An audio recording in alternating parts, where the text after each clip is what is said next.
Hey folks, how's it going? Chris here from MoDXtra Games and Collectibles. Welcome to the channel. A pleasure to have you here with me. And today I've got something a little bit different for you because this isn't one of my reviews or one of my thought videos. I have got an interview for you today. That's right. I'm going to be sitting down with an individual called Erik, otherwise known as Charlock Prime, across the world of the internet for about 45 minutes or so, and we're going to be talking about customizing action figures. Erik and I have struck up a bit of a friendship over the last couple of months. We move in some of the same circles and we talk a lot about G.I. Joe Classified Series collecting together online, and Erik quite often shares photos of his action figure customizing work and seeing the journey unfold before me on Instagram and on Discord was just fascinating. It's like a mystical science that I have no comprehension of other than appreciating the end product. So I really wanted to pick Erik's brain, find out about the process. How do you approach action figure customizing? What does it involve? How long does it take? What sort of things do you need to do to make the top quality work that I see Erik producing all the time? So I tapped him up and said, hey, would you fancy getting on a video call with me? Let me record it and have a bit of a conversation with you about action figure customizing. And Erik was like, yeah, you bet, man, sounds fun. And so I hit record and here it is. I've got the product of that conversation to share with you today. So if you, like me, have been interested in action figure customizing, even just from a passing perspective where you want to just engage with and understand what action figure customizers get up to a bit more, then this is the video for you. So please, everybody, warm welcome. He is charming, he's witty, and outrageously handsome as well. Everyone, enjoy my interview with @Charlock Prime, otherwise known as Erik, and by the end, you'll know as much as I now know about customizing action figures.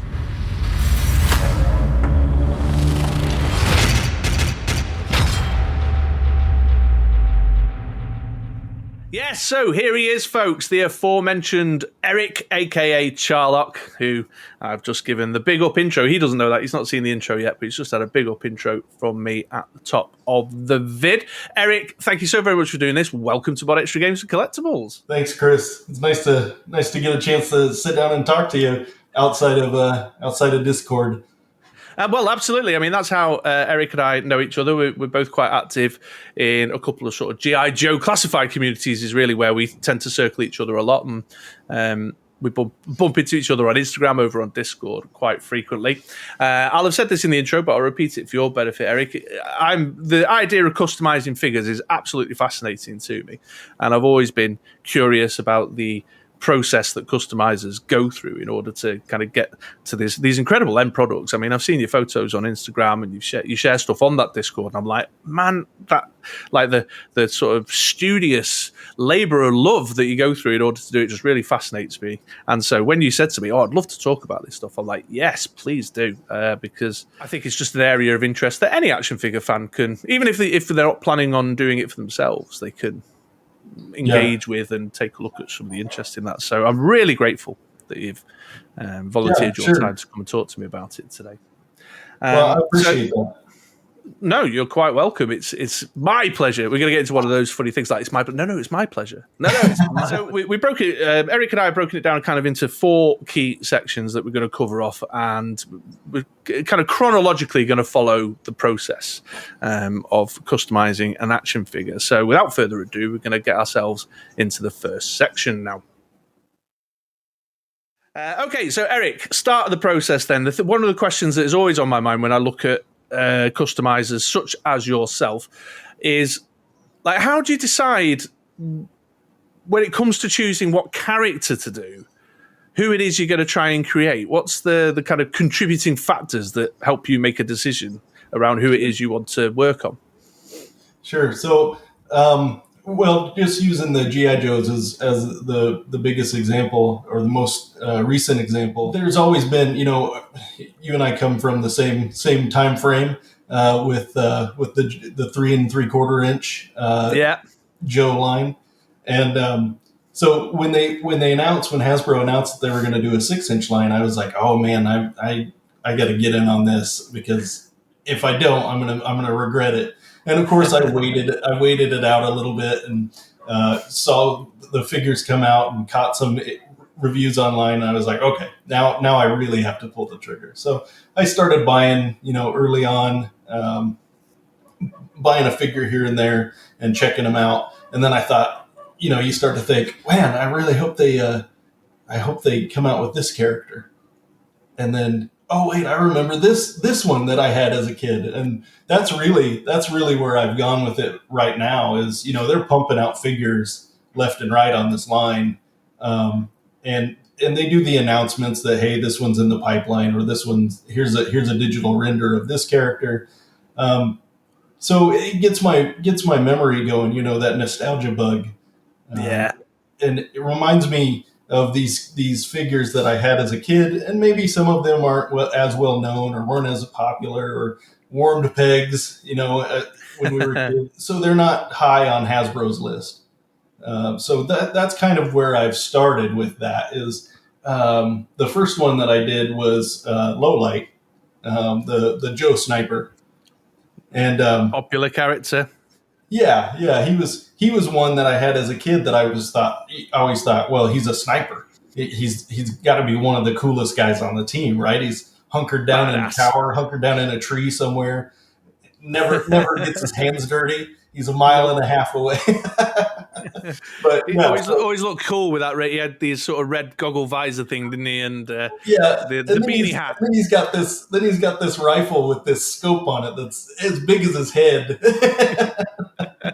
But yeah, so he's where I started, and then I moved on from there. I saw a guy do a custom quick kick with the Marvel Shang-Chi comic version. And as soon as I saw that, I was like, well, I got to do that. So that was the next one. And then as I realized that I was getting back into this, because I hadn't customized anything for a really long time. I was into collecting Transformers before I got into the Joe line. And that, I've seen some guys do some amazing Transformer customizations, but that level of engineering is so far over my head that I couldn't even dip my foot in that pool. But yeah, so as time goes on and they announce more figures or more characters, I think to myself, well, they haven't announced this one yet, so maybe I should take a shot at that. Like Tunnel Rat was high on my list, but they just announced that they were going to do a Tunnel Rat, so I kind of pulled back on that one and kind of shifted gears to something that wasn't on their list. So. And they've got a pretty expansive list so far. So, yeah, I mean, next year is looking pretty insane, isn't it? They talk about the year of the Joe. Let's hope we actually see some of them ship. But staying on the point. So yeah, so it's like you say, it's the nostalgia element. Then you've just cast your memory back. It sent you in this sort of nostalgic, halcyon days of collecting Joe, and thought, who are my favourite characters? And you've just decided to pursue them, go for them. As the end product that you want to put out there. Yeah. One thing that I am curious about, so you mentioned about you saw some guy do a quick kick using the Shang-Chi figure. Does the level of resource available to you influence the decision at all? Yeah. Well, I'll get a character in my head. I don't know if you recall Darklon. Yeah. The character. Dark, he's like a relative of Destro or something, but he's mostly green. He's got this big black mask on his face. Yes. He's one that was one of my favorites, later in the line, but also one of my favorite figures. And he came with this really cool, like 3-wheeled vehicle. But I loved that figure. And he was one that was high on my list, but I started looking at the older figure, and not only resource, but like my skill level. Like I said, I took a long break from customizing. I was in it when I was younger. A friend of mine and I used to customize like the old Toy Biz X-Men figures. We would take those apart, put them back together, repaint them, and into different characters or different outfits for certain characters. But once in a while, you come across a character where you're like, well, where do I even begin? Like Darklon, his upper torso, his upper body is so textured that it would take me weeks, months to recreate that texture. And then you look at like your options are like for 6-inch, the big ones are Black Series, the other Joes, and then like Star Wars or what's the other one?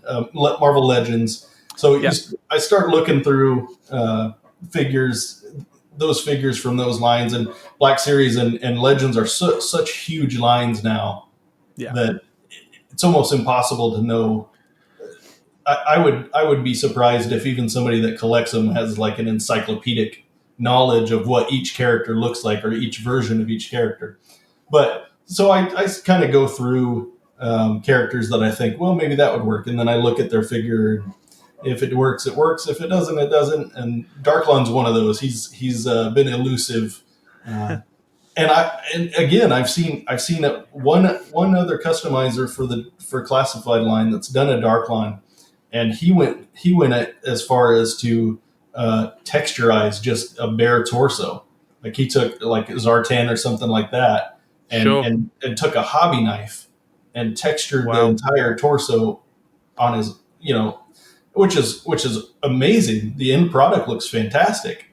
Yeah, but my skill level and my available amount of time to devote to something like that is minimal. So but yeah, so like you said, you find a character, and I spend a couple of days thinking about it, looking at the other figures, or looking at figures from those other lines, and just trying to rack my brain to think, could I do it this way, or could I get away with it, changing it up, like my Jinx figure.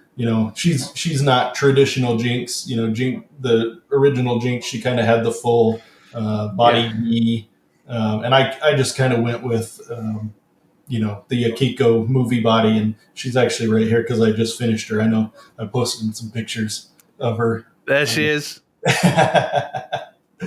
But yeah, so it's give and take.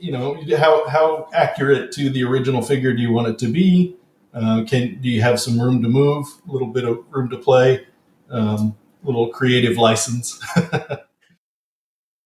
Well, so there's kind of two things actually that occur to me, sort of follow-up questions, Erik, off the back of what you're saying there. The first is, it's more of a comment. The first is more of a comment than a question. So you start with the character, and then you go through the process of going, right, so what could be a good starting point, what is available to me, which I think is really great, because I've certainly seen customizers out there in the past who it's almost as if a new figure will be released and I'll see them saying, oh, wouldn't that make a great? And they've started with the figure and gone back and found, do you get what I mean? I'm not sure I'm articulating myself very well. So even though you've got your, you can't find the resource to build your Dark Lawn right now, he's still there, and you're always on the lookout for the potential resources, and I love that. I think that's great. So a bit more of a comment than the question, but the follow-up question was around, you were talking about Jinx, she's not quite fully accurate. Where do you, like the level of creative license that you take, or the amount of permission you give yourself to let your imagination run with it, where do you sit with that? What's your, do you try and get as close to the original design as possible, or the design that's inspired you, I suppose, because there's different versions, aren't there, of these characters? Yeah. Or do you let yourself go a little bit, a little bit wild? Yeah. Well, and right now, I've had a couple of questions come in through Instagram, like for commissions, if I'd be interested in making a figure for somebody. Not a whole lot. Not that I'm opposed to that, but right now I'm just making figures for myself, stuff to go on my shelf. So that gives me a little bit more leeway, I think, as far as what's acceptable to me versus what might not be acceptable to somebody else that's a little bit more, attached to that original design. Like with Jinx, I thought to myself, there's probably other bodies out there that are a little bit closer. I know for a fact there are actually. The Shang-Chi movie figures. I can't remember the actress's name or the character's name from the Shang-Chi Marvel MCU movie that was just released a couple of years ago. I'm blanking on it too now. Yeah, but I know who you mean. I know exactly which one you mean. But she's got, she wears that pink gi, that pink full body suit, and I saw that and I thought, that's probably a little bit more accurate to the 80s line. But then I looked at, the other ninjas in the classified line, especially the female blue ninja that they released on the Akiko body. And I thought, there's something to be said of making her stand out. And then there's something to be said for making her look a little bit more along the lines of she's in this same universe, this same area of character. So why not use that same design? And the beauty of it is if I change my mind down the line, a couple months, a year from now, I just go buy a different buck for her and pop the head that I've already painted on that and and go from there. Yeah, so, absolutely. It's flexible, I suppose, in that way, isn't it? That yeah. The very nature of action figure customizing means that if you do see a new opportunity, what's left over just goes back in the kit bash box or whatever, and you just awesome. And I suppose in some ways, I mean, we're talking very specifically about G.I. Joe Classified because that's the custom figures that I've seen you do, and that's how we know each other most well. There's something of the spirit of G.I. Joe Classified as a line, I think, that's about taking inspiration from the original source material, whether it be the original comics or the Sunbow cartoons or the later. Like there's a new guy coming who I don't know at all, the dude with the dreadlocks, Shadow. Oh, yeah. I'm not terribly familiar with it either. No. Shadow Stalker or something like that. Shadow Tracker. That's it. Yeah, and but something in the spirit of G.I. Joe Classified is taking the original source material and sort of classifying it up. So you're just taking the original source material and Charlocking it up. Yeah, exactly. You know what I mean? So that's really awesome, yeah. But what I like is that the absence of restraint, I suppose, that you're describing. That if I need to throw it away and start again, or I want to change it again in the future, I can do. If I do end up taking on a commission or something like that down the line, and somebody says, "I like what you did with your Jinx, but can you do it this way, or can you use this body, or can you make it look a little bit more closer to the 80s?" Sure, I'll give it a shot. Why not? Absolutely, and brilliant. If they don't like it, maybe I'll like it. Or that's it. Yeah, you'll keep the commission. Yeah, so I always wondered that about commission work. So I know a guy who is a tremendous miniature painter. I mean, exceptionally good. Yeah, and he does D&D figures, Games Workshop figures, etc., etc. And he posts photos. He's got a Facebook page where he posts photos. Total random tangent for me, but he posts photos and he says, "Oh, I've just completed this commission. It's going out in the post tomorrow, but I thought I'd show it off." And I'd struggle to give... I would every time, because when I look at the quality of the work he's done, I'm like, that looks amazing. But I suppose if you're getting paid for it, then... It's funny too, because one of the guys that reached out to me on Instagram, I say guys, but one of the people that reached out to me on Instagram asked me about the Law and Order figure that I finished. Sure. Sent me a couple of messages. Hey, what figure did you use as the base body? Where did you get the head?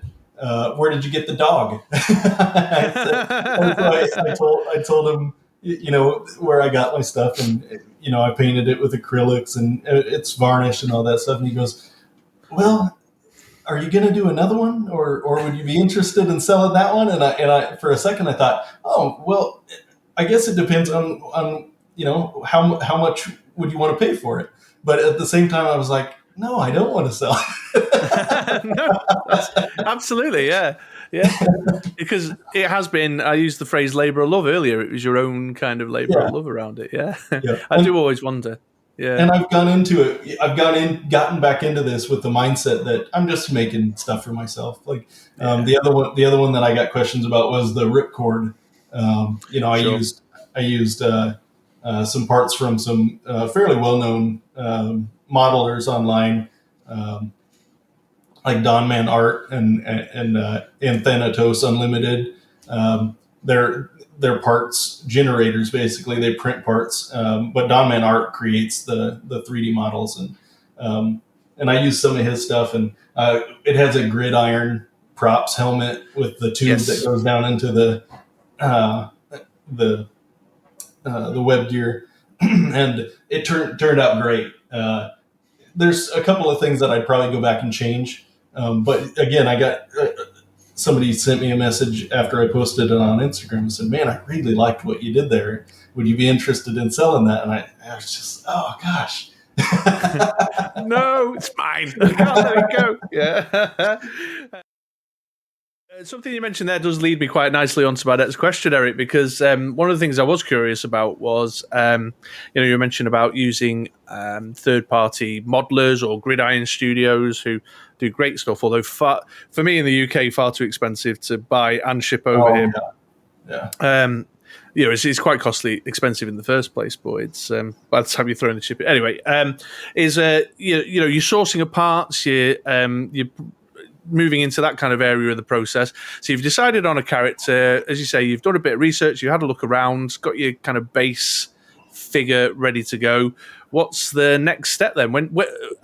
And things like, when do you decide to buy something in compared to making it yourself, for example? Right. Yeah.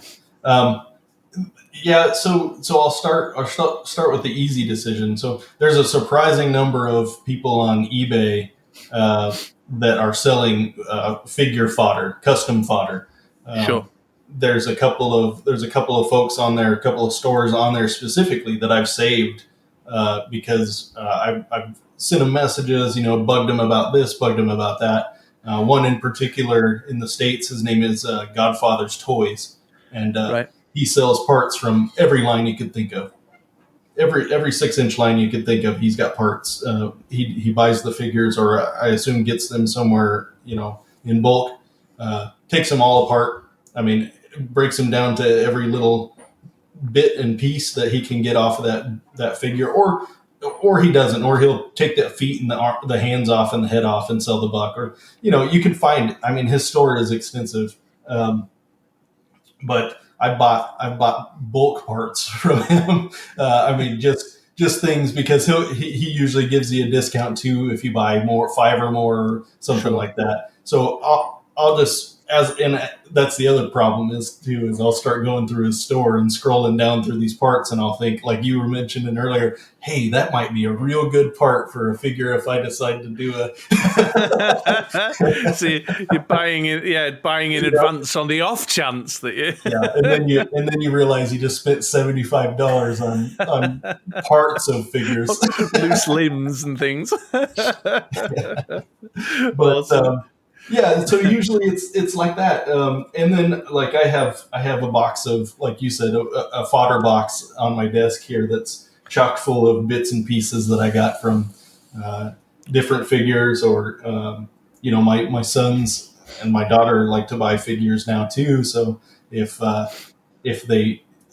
getting rid of figures, or they want to throw them out, or they break. What can I salvage? What can I salvage from these things? And they got buckets of weapons and stuff downstairs that they just don't. They have no idea who they go to, or they don't use them. So I just adopt those. But yeah, it really has just become an amalgam of things I've bought, or pieces that have come off other figures, or I bought a figure and decided I didn't really care for it, so I parted it out and used it for something else. But or you go into the stores too, and sometimes you walk by the Black Series section, and they've got this figure or that figure for 75% off, or buy one get one 50% off, and for a guy like me, that's hard to pass up. Yeah, I've just got visions of you like a Batman villain or something in a like a white doctor's coat in this crazy mad scientist surgery of plastic limbs and vats of just like tearing off legs and throwing them in the leg tub, and tearing off arms and throwing them in the arm tub. Just like. I wish I was that organized. I saw, getting back to the point, and again expressing to you how you've kind of inspired me. In the January sale, I've just recently seen a is it Wenwu from Shang-Chi? Oh yeah, the Tony Leung character, Yeah. And I'm a massive fan of Tony Leung from, I've got John Woo movies, like Hard Boiled and stuff. And I thought, oh, maybe there's my kit bash. Take the head off the Wenwu, pop it on a suited body, and I could start a little, give him 2 pistols, and I've got a little John Woo Tony Leung character. Yeah. Yep. Yeah. Well, and that's the kit bash is the easiest way to customize. If you're not looking to get into painting and sculpting and sanding and removing parts and things like that, the kit bash is the way to go because it's perfect, right? Like there's characters that I've seen where I like the Outback, the classified Outback, the old man Outback, like I like to call him. It wouldn't take much to just give him a wash of red hair and swap out that, put that head back on or get a second one. And simple ways to just recreate or create a different character from one you already have. Like you said, with the suited bodies, I've seen a lot of those suited bodies with Tomax and Zaymot, the extensive Enterprise body swap, and they look great. They look fantastic. And I'll give you a tip too. So for the heads, especially if you have a head where the like this is a 3D printed head with the large cavity there. The one that I use is on the neck ball joint. You just put a little Vaseline or chapstick on there and fill the head with hot glue. Stick it on there until it cools. Get it positioned the way you want to, and then all you got to do is warm it up a little bit to pop it back off, and it works like a charm. So there you go. Wow, a bit of hot glue. We've got a hot glue gun as well. Watch this space. Watch this space. We may have a Tomax and Zaymot. Yeah, because I've got loads of suited Marvel Legends, particularly. Yeah. I don't regularly display either. I don't regularly like the suited characters are not ones that turn up on my little, my little back shelf here very often at all because they're not. I don't know what. Not to offend any of the suited characters, but they're not jazzy and exciting or they're not as exciting. They're no Wolverine. Precisely, yeah. Certainly in the superhero world, you want brightly coloured spandex. Right. I'm not interested in a guy in a black suit. The beautiful thing about the classified figures is you heat up some water just under the boiling temperature. You drop the figure. You drop an entire classified figure in hot water for 30 seconds. Pull it back out, and those things break down to the nitty gritty pieces. Everything comes apart. Really, it's awesome. It works so well for kit bashing, for part swapping. It's fantastic. Even down to on the pants, the crotch piece is a rubber overlay. So once you get the legs off, the piece that has the belt and the front of the pants just slides right off, and you can change that out. Which is I've never had a figure that was so lent itself so well to part swapping. So it's really nice. So that's kit bashing, but you mentioned you've kind of skirted onto this subject, the idea of painting or sculpting. So what's your process there? So a bit of kit bashing, a bit of part swapping, fine for a amateur like me who just wants to dip the toe in. But your guys, you paint, you've got a bit of sculpted parts. So talk me through that. Tell me more about that. Sure. Yeah. So painting is the big one. That's the major part that I spend most of my time on is the painting. I don't do a whole lot of sculpting. I've touched on it here and there. I used to do it a lot more, but now that got shaky old man hands, it's a little bit harder. But haven't we all? I am getting back into it. Like I showed you the figure on the Zartan buck. That's actually a John Constantine head on the Zartan buck. It probably hard to see, but that's gonna be my. So that's a sneak peek. That's gonna be my Xandar. So I'm gonna. Nice. on the head there, I'm gonna he, the Get the red hair. three quarter has a headband, yeah. So Yeah. I'll take a little bit of putty and work out a little bit of a headband that I'll paint later on. But yeah, with the painting, it's all acrylic paint. I use the Vallejo stuff. Sure. And it's great stuff. It's a little bit different than well, you mentioned miniature painting. So I used to be into Warhammer 40,000 for a long time, and so that's kind of where I got my cred. Yeah, for painting. That's where your painting chops have come from. Yeah, that's where my painting skills or lack thereof came from. But like I said, my hands used to be a lot steadier back then too. Yeah, like painting small details and things like that. But it's essentially the same process for figures. I usually get the figures out of the package or get them sent to me, and I'll give them a real good scrub with hot soapy water, rinse them real good, dry them off real good. Sometimes it's with the shinier ones that have a heavy finish on them, you gotta do a little bit of sanding just to make the paint adhere a little bit better. Sure.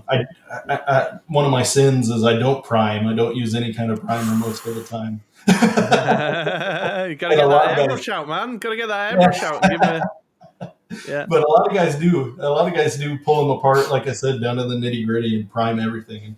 I've found that most of the time, like I said, for me, these figures are for me, so I know what I can and can't get away with as far as posing and things like that. I'm never gonna take one of my Law and Order, especially, is a Valaverse base figure, and I had a real hard time getting the paint to adhere to that. But it's there, it's on there, and he's painted well enough. I do multiple thin layers of paint on each piece, and then finish it with a good varnish. And like I said, I know what I can and can't get away with as far as posing goes.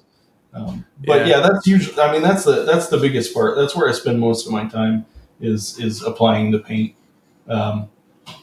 But yeah, like I said, I will get into sculpting. I watch a lot of guys on Instagram now. A couple of guys that I've been in contact with that they leave comments and support comments and things on my figures, and I go look at their stuff. And I've had them reach out to me and over DM and ask me, hey, what'd you use for this? And I'm like, hey man, anytime I can help you, especially somebody that can give me some hints and tips of my own that can lend me some advice from time to time. I'm all for answering questions, and like I said, most of the guys that all of the people that I've gotten in contact with recently on Instagram have been just overly supportive, friendly, overly supportive, easy to reach out to and get advice. So, and one of those guys has encouraged me to get back into sculpting. He said, you're going to want to do it at some point. You're going to want something that isn't there and you can't find online, so you're going to have to make it. And I said, I know, but I was hoping you'd just make it for me. But I imagine you did a little bit of sculpting then in your 40K days. Yep, I did. Yeah. And there's so many products out there. The one that I used early on was the green stuff, which is a two-part epoxy that you kind of got to roll together. And milliput, that's the one that I'm looking at now for this Xandar figure is that milliput, because I've heard it takes paint really well and holds really well and it's pretty durable. So, but yeah, I'm like I said, I'm just getting back into sculpting, so I am looking forward to it and also dreading it a little bit. But make sure you're following at Charlock Prime on Instagram to see how that unravels. Watch this space for more. Yeah, very good. Yeah, so your painters there. So you mentioned Vallejo. So I imagine your Games Workshop over the counter stuff is probably quite good then. Although it's expensive Games Workshop, isn't it? Army painter. I imagine they've got some. Yeah, yep. I actually have a lot of brushes from Army Painter. That's where most of my brushes are from, and they're very old. So I had one earlier today. I was painting a piece, and I went to pull a stray hair off the head of the brush, and the whole head came off, and I was like, oh, okay. Okay, time for a new one of them then. Yeah. Yeah. do you use an airbrush at all? Do you do any airbrushing? I don't. My oldest son was just talking to me about airbrushing. He came in and I was painting. I was painting this vest the other day, Yeah. and yeah, just by hand and holding it out here so I could see it. And he said, Dad, I've heard airbrushing is a lot easier. I said, yeah, I'm sure it is if you know how to use one. Absolutely. Yeah. Although I think it's there's some great tutorials out there. Yeah, I My see one every my time I go to the hobby shop. Every time I see one, I think one of these days I'll just buy one and then see how it goes. Yeah, my local hobby shop is so that's Element Games in Stockport. Everybody, if you're a board game fan or a tabletop gamer, war gamer, get yourself over to Element Games. But they're big on airbrush painting, and they've got this great paint station in the store, and they've got this guy who comes in every couple of weeks and does live tutorials and teaches people Oh wow! how to. Now, from their perspective, they're obviously trying to sell more airbrushes. Yeah. They want more off the shelves, but they've got glass cabinets of customers' work that people put on display and stuff, and they do little competitions. And the airbrush, I don't understand how they make it so precise. But anyway, in my hometown, which is a few hours south of where we live now, there's a little hobby shop down there, big into Games Workshop stuff. They're not a Games Workshop shop like a official one, but they're a big gaming store, and that's their the lion's share of their business comes from Games Workshop. Sure. And one of the guys that paints down there, they're the same way. They have these kiosks, with folks pieces that they've just brought in to display, and one of them is the Golden Demon. Oh award. yes. Yeah. Wow. One of the guys down there won the Golden Demon like in, I don't even remember. It was late 90s, early 2000s, something like that. Golden Demon win. It's a phenomenal miniature. Like you can't even really call it a miniature at that point. Like it's a statue. Like with the terrain work around it, and Sure. the figures standing there. It just it's so cool to look at. So just on that point, then one thing I want, you're a gift, Erik. You just lead me so neatly, segue me so neatly into the questions I had to ask. So if we kind of look back over the process that we talked about, is you make a decision about your character, then you got your research and thinking time, then you get started, you doing your kit bash bit, your part swapping bit, then you start getting into stripping down and adding bits or sourcing custom material, then into the painting, then into the touch-ups, as you've described. So how many hours on each section would you say? What's your custom time scale? Yeah, so, and I've gotten better. Low light was the longest one, just because sourcing the figure. There was a very particular Valaverse figure, the Garrison Cavalry figure, that I wanted to use for the low light body, which drastically minimized the amount of painting I needed to do on the body. Yes. So that one took the longest. So really, all I had to do with low light was hands, head, and his web gear, which I stole from a gung ho and just cut bits off to make it look a little bit different. And he probably took me, not counting the time I waited for the body to show up, he probably took me maybe 3 weeks, just different layers of paint, and then waiting for it to dry, then the varnish, etc. Getting it just right, getting those layers of varnish on there. It probably took me 2 or 3 weeks to do that. But as I went on, like with Quick Kick, took me significantly less time, because all I really had to do was dye the legs, the lower part of the body for that, and then paint the bandana and add the little accoutrements. But yeah, and then like Ripcord, he probably took me about a week total, just painting everything. And I try to do as much painting all at once as I can. Like I did the first coat of his head the same time I did his web gear. And then I set them all out to dry, and then went back and did everything all over again, and then slowly put him together. And then Law and Order probably took me the longest, just because he was the most painting that I've done. Sure. I basically repainted his entire torso minus his arms. The head was all custom paint. The helmet was all custom paint, and then I added decals and pieces to his vest that weren't there before. So he probably took me closer to maybe a little under a month. Sure. Just making sure, like when I put pieces on, when I put the helmet on, it wasn't going to rub paint off the head. Making sure that I had enough layers of paint and varnish on the head to keep it durable underneath the helmet, so you don't take the helmet off and there's a line of gray where the paint's peeled away. Rubbed off. Yeah. Because I've done that too. So well, sure, but that's the little kind of thing that would never have occurred to me if I was to give it a go myself. I'd have never, it's just I suppose that's one of those little signifiers of as you accrue more experience and give things a try. Those are the types of things you learn, isn't it? Yeah.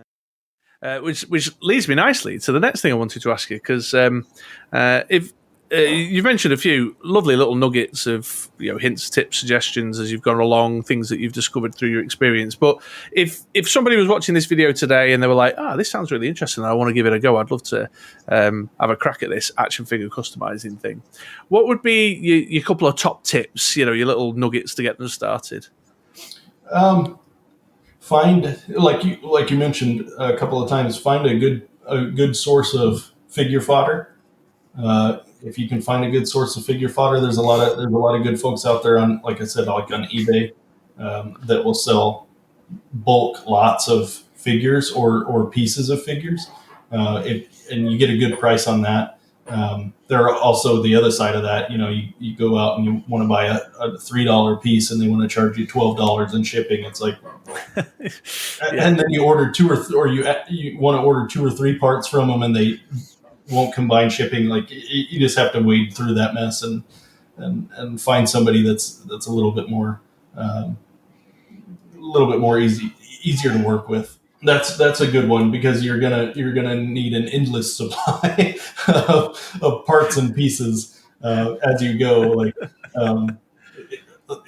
I'll get an idea in my head and I'll think I might have all the parts I need for that, and sure enough, I'll come in and look at the fodder box and I'm like, no, I wasn't even close. But yeah. A good place for fodder, like I said, check the clearance section of stores when especially around Christmas, at the end of Christmas time was a great time, because everybody, those stores are clearing out their shelves. They want to get rid of stock. That's a great time to go in. I think, like I said, I saw several Black Series figures for like more than 75% off, which is fantastic, because some of those figures, they're not worth 75% more. No, well, we haven't got the time to get me started on Star Wars Black Series right now. We could probably have quite a lengthy conversation about that, huh? Yeah, absolutely. You'll have probably noticed that there doesn't seem to be a lot of Black Series reviews going on the channel. Yeah. Well, it's hard for everybody. I know a couple of guys that are really into the Black Series. I had a fairly large, well, not large collection, a decent collection of original trilogy Black Series figures that I just couldn't sustain the hobby anymore, so I sold those off. But anyways, anyway, Black Series. That's a conversation for another day. Right. But you're like we were talking about. Our local hobby shops are great. Sometimes you can get in there and get a good deal. Like my paint collection is steadily increasing. I probably have 50 or 60 little bottles of paint over here. Sure. And that's probably been within the last 2 months that has grown that large. But find some good paint. Vallejo's good.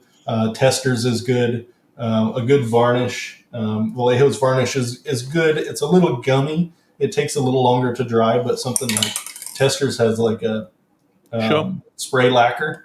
It dries a little harder. So if you've got static parts like heads and stuff that you're not going to be joints, it doesn't work so well. You get cracking and stuff. But if you got like a head or hands or feet or weapons, that spray lacquer works really well. Do you do much washing and dry brushing? I do a lot of dry brushing. I do a wash here and there. I did a wash on Law's hair and Ripcord's hair because they're blonde and ginger, respectively. So to bring out the details a little bit, and I've got a head here I'm working on right now that he's got black hair. Sure. And the problem with that is that you can see the details up close, but once you get away, it kind of just looks like a black helmet. So you got to add a little bit of wash in there, just something to bring out the details here and there. But most of what I do is dry brush, especially on the faces, because you want to minimize the brush strokes, and dry brushing helps a lot with that. But that's another good piece too, is brushes. Buy high quality brushes. Like I said, my Army Painter brushes are unfortunately starting to fade on me. So my wife was kind enough to buy me a brand new kit of really nice natural bristle brushes for my birthday. So nice. But, you want some of those what they call Opus? Opus? Yeah. And I've got and then you've got endless amounts of scrap brushes. Like if you're painting a large swath of something and you don't really care what the base layer looks like, you gotta have brushes that you can just put paint on with and not worry about them falling apart. But the usual supplies. Another gift from my lovely wife was a brand new hobby carving knife. Yeah, and that's sharp as sharp as you could get it. So, and just files, things like that. And I've done a couple of decals. I did a Cobra logo on the shoulder of my Slice figure, and it was a water slide. And I hadn't done water slides. I hadn't done those water slides since I was a real little kid doing model airplanes and things. And fortunately, it went way better than it should have for the first time. But it's just things like that. Good line of supplies and take your time. Especially if you're working on something for yourself. It's a custom. If you need to strip it and do it all over again, then strip it and do it all over again, because you're only going to frustrate yourself if you keep making the same mistakes and you build up layer and layers of paint, and you start to glob on, and it just sometimes you just got to pull the trigger and say you got to start from scratch. So that's interesting. So not to kill your darlings, not get too precious about it, kind of thing. Right. Yeah. And the way I do it is I usually start with the body, because it's a little bit more forgiving. You got more space to work with, and then move on to the head. So a good example. So I have this silk head as kind of an alternate head for Jinx. Sure. And all I really had to do was repaint the mask and paint the blue out of her hair, the comic blue. Comic booky, yeah. And that was fairly simple. Couple of coats of paint and a coat of lacquer, and it was good to go. She's ready to roll. Now this one is a 3D printed head. Yeah. And so that was a full-on paint job, and I did all the red of the mask first, and then worked in that little area of flesh tone and getting down to do the eyebrows and eyeballs. Yeah. Oh gosh, and the eyeliner. I was about to give up and say, okay, she has one head. But we got there in the end, and my wife has much more youthful, steadier hands than me, so she helps me out once in a while. Got her press ganged into a bit of that. Yeah. These are the things you have to do if you want to stay married to a huge man-child nerd. Exactly. That's just, There's compromises to be made. Come and paint this head for me. Yeah. Very good. So she's a good sport. She's a good sport. I think they all are, right? Absolutely. One of my oldest friends, he talks about his partner, his girlfriend. He says she is she's a hobby widow, is what she is. Yeah. So I have a figure account of my own, and she and I were just talking about it today, and she taught a class this morning, and she got paid for that, and so she was like, "You should see my bank account," and I said, "Don't look at mine."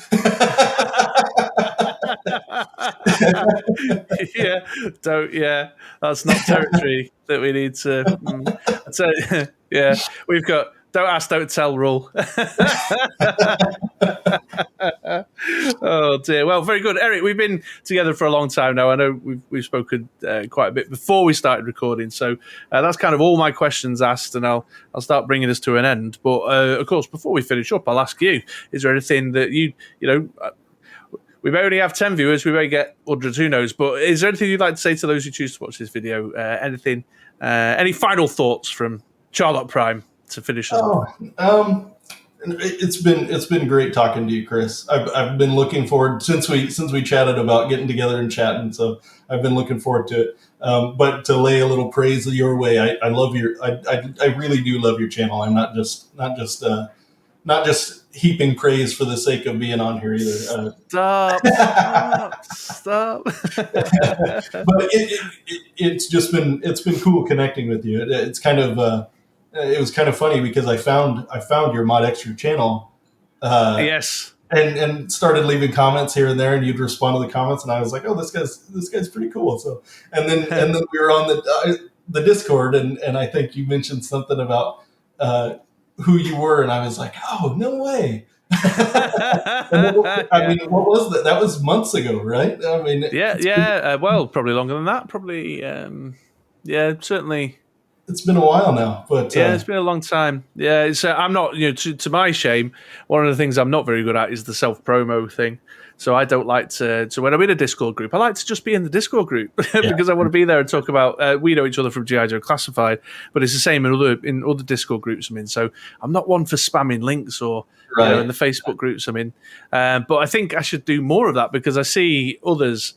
And I wonder if that's how their channel grows so incredibly faster than mine. But I like to. So it was funny because this happens to me all the time, and people start engaging with me or talking to me. Before then, at some point, they'll say, "You mentioned a channel or something." I'm like, "Oh yeah, did I not?"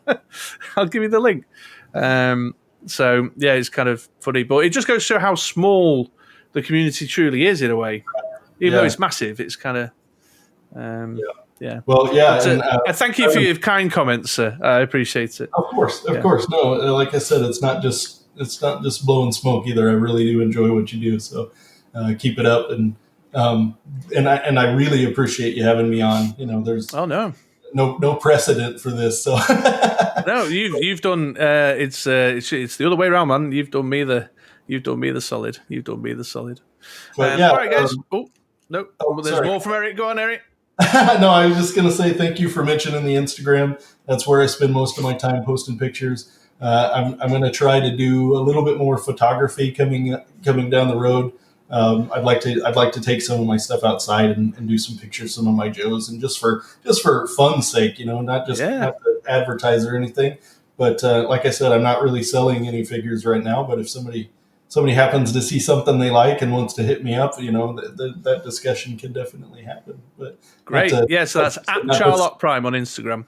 Yeah, thank you. Yeah, not to self-promote like you said too much. But no, but this is different. It's a bit different, really, isn't it? You're not.